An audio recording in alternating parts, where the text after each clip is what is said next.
Pradelis Saumon, la montagne par nature. Émission spéciale montagne, depuis la station de Pradelis-Saumon, en Haute-Savoie. Bonjour à tous et bienvenue pour cette dernière journée depuis Pradelis-Saumon, cette magnifique station où nous avons été accueillis durant toute la semaine, notamment dans cette résidence des Soldanelles. Toute la semaine, nous avons fait vivre au cœur de cette station en essayant de vous faire rencontrer les gens qui la font vivre et puis aussi un peu ceux qui étaient aussi dans les animations. Et on continue encore aujourd'hui et j'ai la chance d'avoir avec moi Franck Lebrun. Bonjour. Bonjour. Vous êtes le directeur de l'agence Euro-Vacances, voilà, au Pradelis. Je regarde mes notes. Cette agence Euro-Vacances, ça n'existe que ici ? Oui, tout à fait. En fait, c'est l'agence historique de Pradelis quand la station a été créée. L'agence a été créée également et a accompagné en fait la station pendant toute sa vie jusqu'à aujourd'hui. Alors, que fait un agent immobilier dans une station de montagne ? Beaucoup de choses. J'imagine, vous allez nous raconter. Il fait tous les métiers de l'immobilier, hein, c'est-à-dire qu'ici on fait tout, on vend, on loue, on gère, on suit des travaux, on rénove des toitures, on fait de la comptabilité, voilà, on fait tous les métiers de l'immobilier de manière classique avec des particularités qui sont qu'on vit dans un environnement différent de ce qu'on peut vivre en ville ou à la campagne. Puisqu'on a déjà des conditions climatiques, on peut le vivre aujourd'hui, qui ne sont pas tout à fait les mêmes que quand on est à Paris. Et sinon, le métier sur les fondamentaux reste le même. Alors le marché sur Pradelis, c'est combien y a-t-il d'appartements ? De combien d'appartements vous vous occupez ? Qu'est-ce qu'il y a des possibilités de location, de vente, j'imagine ? Qu'est-ce qui est le plus courant ? Alors, la station du Pradelis, je crois que c'est entre 9500 et 10 000 lits au total, donc ce qui veut dire qu'on doit avoir une capacité d'à peu près 2500 appartements, peut-être un petit peu moins d'ailleurs, je pense qu'on est plutôt à 2200 ou 2300. Et donc la plupart sont dans des résidences collectives, hein, donc des gros chalets qui partent de 3 ou 4 appartements jusqu'à les plus gros font 150 appartements. Et puis ensuite on a des chalets individuels. Et donc, nous, on gère en tant que syndic les bâtiments, donc les parties communes et l'entretien de toutes les infrastructures du bâtiment, que ce soit le chauffage, la toiture, les ravalements de façade, l'eau, l'électricité, enfin, l'assurance, les sinistres, tout ce qu'on doit faire quand on entretient un bâtiment. Puis à côté de ça, on fait de la location saisonnière l'hiver et l'été, puisque c'est une station qui a quand même une dynamique annuelle avec un cadre absolument exceptionnel. Et donc là, on gère et on loue des appartements pour un week-end, pour 3 jours, pour une semaine, pour plus. Est-ce que c'est la location qui représente le plus gros de votre travail ? Alors, il y a 3 ans, quand je suis arrivé dans la station, oui. Aujourd'hui, on a un petit peu rééquilibré et en fait, on a une activité de location qui est à peu près équivalente à ce que l'on fait en gestion de bâtiments. Qu'est-ce que les gens viennent chercher quand ils viennent louer un appartement dans cette station ? Je crois déjà... par rapport à d'autres stations ? La nature, parce que je pense qu'on est bien conscient qu'au Pradelis, on a un environnement exceptionnel. Aussi bien sur le plateau qu'autour. Hein. Il suffit de monter sur les montagnes, voire même de rester dans la station à certains endroits pour se rendre compte qu'on a un panorama absolument exceptionnel, hein, puisqu'on a je crois qu'on a une des plus belles vues du massif du Mont Blanc et des massifs environnants. Hein. Dès qu'on monte à Haut-Fleury, on a une vue à 360 degrés sur le Jura, le lac Léman, la Suisse, toutes les Alpes françaises, avec tous les massifs que ça comporte.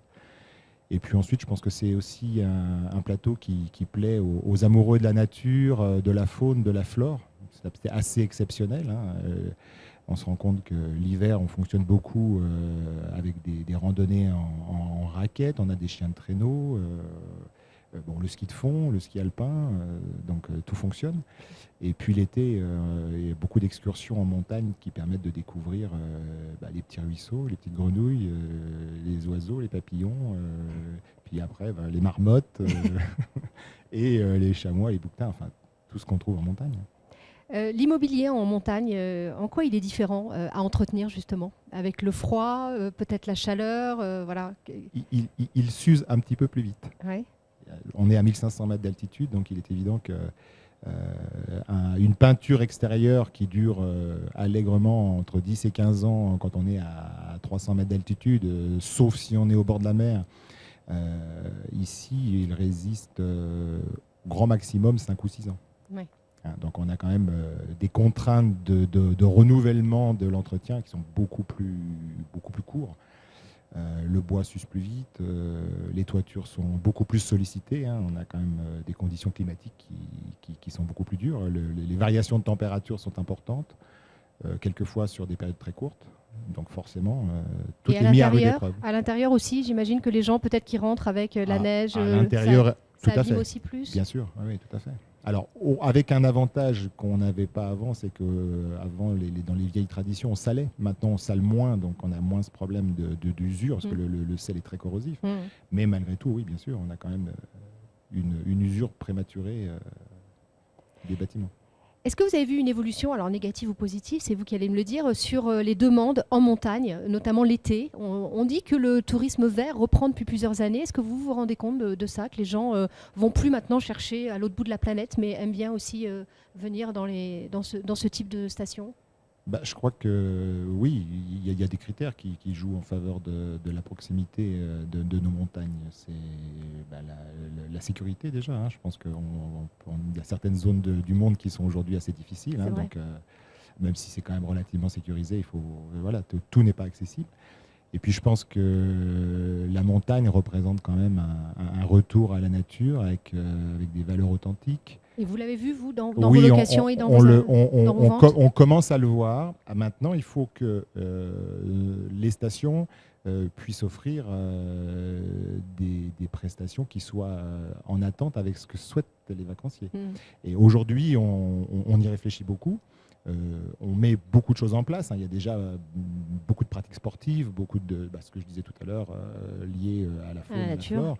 Donc voilà, donc ça c'est important. Maintenant, il y a peut-être encore d'autres choses à développer. Vous me disiez, si j'ai bien entendu, que ça faisait 3 ans que vous étiez ici. Oui, tout à fait. Comment on atterrit dans une agence immobilière de montagne? C'est pas par hasard, j'imagine?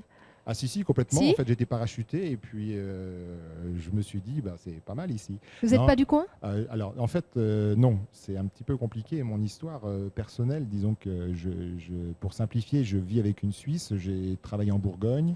J'en avais marre de faire la semaine en Bourgogne et le week-end en Suisse. Et donc, je me suis installé dans la région et puis il fallait que je transfère mon activité. Et je cherchais donc quelque chose, une société à reprendre, et l'agence était à vendre. Mon prédécesseur partait en retraite. Et la première fois que je suis arrivé sur le plateau, c'était un 10 juin. Et quand je suis arrivé au col de la Rama et que j'ai vu le plateau avec Pradly et surtout ce magnifique panorama, je me suis dit, voilà, j'ai trouvé.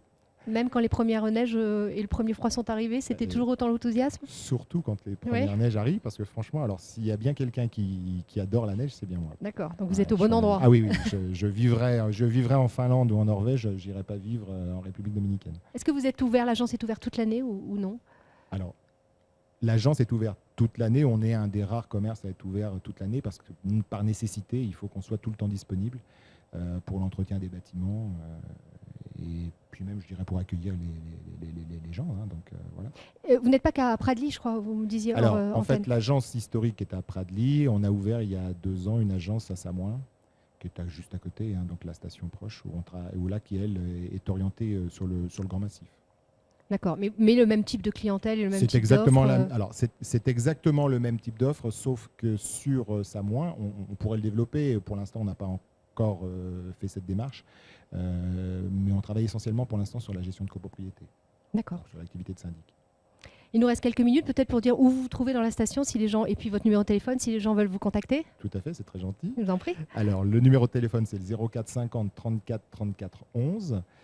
On peut nous joindre également par Internet. On a un site, eurovacances.fr. Et puis, sur l'adresse mail. Alors, l'adresse mail générale, c'est contact@eurovacances.fr. Eurovacances avec un S.